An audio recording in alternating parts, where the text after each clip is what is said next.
katabungan. Ang katotohanan may dahagip at singaw. Akala nila tapos na.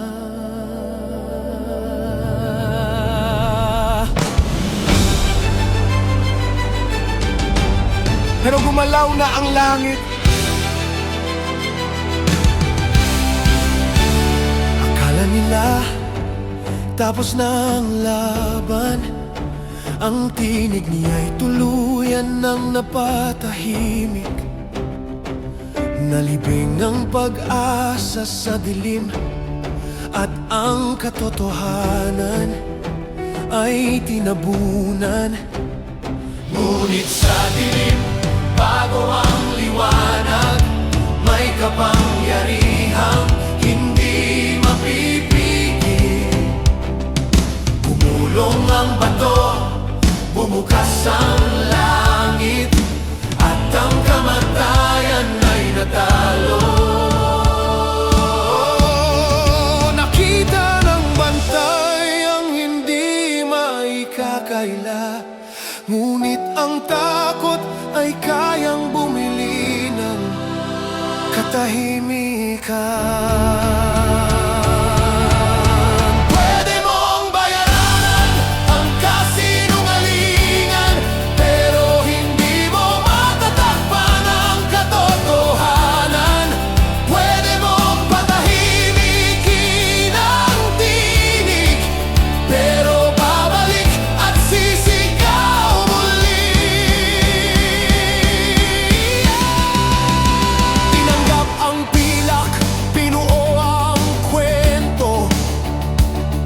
Natutulog kami, ninakaw ang katawan.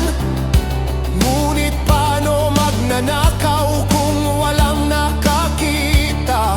At paano magsasalita kung tulog pala? Sa Roma ang tulog ay kapalit ay kamatayan.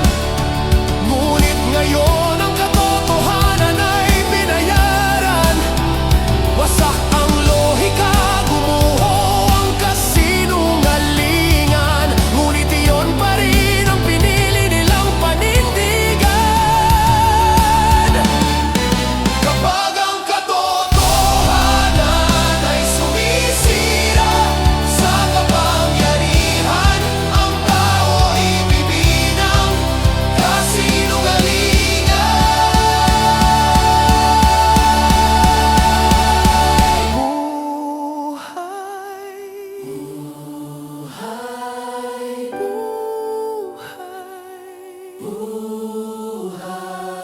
hindi ito kwento, hindi panaginip, hindi kathang isip ng isip. Buhay, buhay. Si Pedro'y nakakita.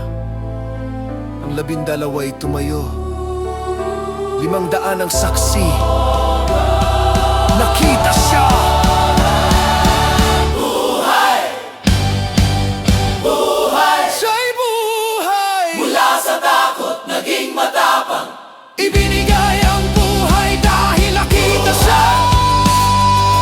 Buhay, buhay, buhay.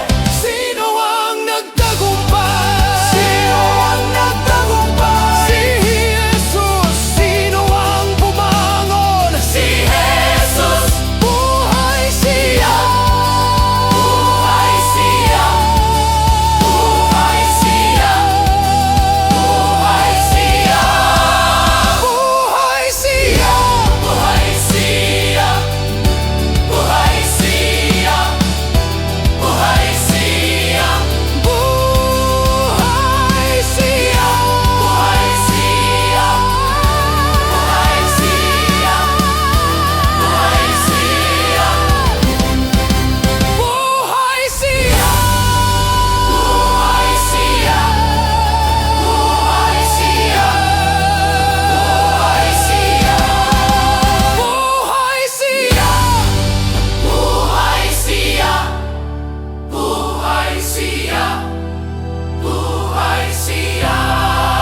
Buhay siya.